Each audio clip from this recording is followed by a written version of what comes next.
ને મિત્રો, તમે જાણો છો એ જ, તમે જોતા વેત જ ખબર પડી ગઈ છે, તાજમહેલ આપણા ભારતનું જે વૈશ્વિક લેવલે સ્થાપત્ય કલાની અંદર જો નામ લઈ શકાય, ગૌરવ લઈ શકાય એવું એક આ નામ તાજમહેલ. મિત્રો, વિશ્વની 7 અજાયબી છે એમાંનું એક છે. અને તમને અહીં સાતળા દેખાતા જ હશે. ઇવન આ જે પાછળની સાઈડમાં યમુના નદી છે એના કિનારે આવેલ છે એમાં પણ જો સાતળા દેખાતા હશે. તો ગુજરાતીમાં સાતળા છે. અને મિત્રો, તમને ખ્યાલ છે આ ઉત્તર સાઈડ છે, આ દક્ષિણ સાઈડ છે, એટલે ઉત્તર પ્રદેશની અંદર જ આવેલ છે. આગ્રાની અંદર, આગ્રા શહેરની અંદર આવેલ છે એ આ તાજમહેલ. એ આમ તો મકબરો છે પણ અદ્વિતીય છે, અદ્ભુત છે. લોકો એકવાર આવે ને તો એમ થાય કે બબે વાર જોવા આવી, હેને. અને હેતુ પણ એવો હતો કે જે મુગલ બાદશાહ છે એ એમની જે બેગમ મુમતાજ મહલ, એ મુમતાજ મહેલને ખૂબ પ્રેમ કરતો હતો. અને જ્યારે એનું નિધન થઈ ગયું તેના 1 વર્ષ બાદ એને વિચાર આવ્યો કે એવું કંઈક કરીએ કે જેમાં અમર થઈ જાય, એમની બેગમનું નામ અમર થઈ જાય, અને એક આ શરૂઆત થઈ.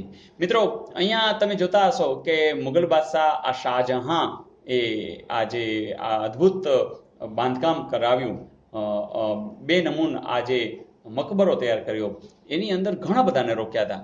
પણ તમે જોજો, મુમતાજ એની અંદર તમને અહીંયા તગડો ને મીંડું એટલે કે 30, અને અહીંયા એકડો ને છગડો દેખાતો હશે. એટલે 1630માં મુમતાજ મહલનું નિધન થયેલું. એનું નામ જ મુમતાજ મહલ હતું, બરાબર. અહીંયા મુમ કાઢી અને તાજમહલ એ આવી જાય છે. તો 1630 ને 1 વર્ષ પછી, બરાબર, એને બનાવવું હતું 1 નંબર 1, એટલે 1 વર્ષ તો એ ખોભરી ગયા. અને 1631માં એને બાંધકામ ચાલુ કર્યું. અને બબે એટલે કે 22 વર્ષ સુધી આ કામ ચાલ્યું, એટલે કે 1653માં પૂરું થયું. પણ ઘણા બધા શિલ્પીઓને બોલાવ્યા. એમાં ભારતના તો શિલ્પીઓ હતા જ, પણ સાથે સાથે ઈરાનના, અરબના, તુર્કીના, યુરોપના આ બધા શિલ્પીઓને ભેગા કરી અને આ અદ્ભુત કામ કર્યું. મિત્રો, આ જે આખો જે વિસ્તાર છે એકદમ ચોરસ છે, એટલે ઉત્તરથી દક્ષિણ તરફ લંબચોરસ આકારે આ સ્થાન છે. અહીં તમે જોતા હશો કે બરોબર વચ્ચેના ભાગની અંદર જે મુમતાઝ છે એમની કબર પણ આવેલી છે. અને અહીંયા કબરની આજુબાજુ, અહીંયા અંદરની સાઈડમાં આવા અષ્ટકોણીય, બરાબર, અષ્ટકોણીય આખી એક જાળી છે. એ પણ ખૂબ જ સુંદર આખી કોતરણી સાથેની જાળી છે. મિત્રો, સાથે સાથે એની જે મહેરાબ છે એના ઉપર એને એક સરસ મજાની ઉક્તિ છે કે સ્વર્ગના બગીચામાં પવિત્ર દિલોનું સ્વાગત છે.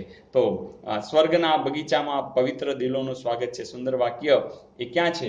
તો એ મહેરાબ ઉપર અંદરની સાઈડમાં મુમતાઝની કબર આગળ આ લખેલું છે. મિત્રો, તો અમર કરી દેવાની જે એમની એક ભાવના હતી એ આજની તારીખે પણ અમર જ છે. કારણ કે અહીં લોકો દેશ વિદેશથી આવી અને અચંબિત થઈ અને એ માણી રહ્યા છે.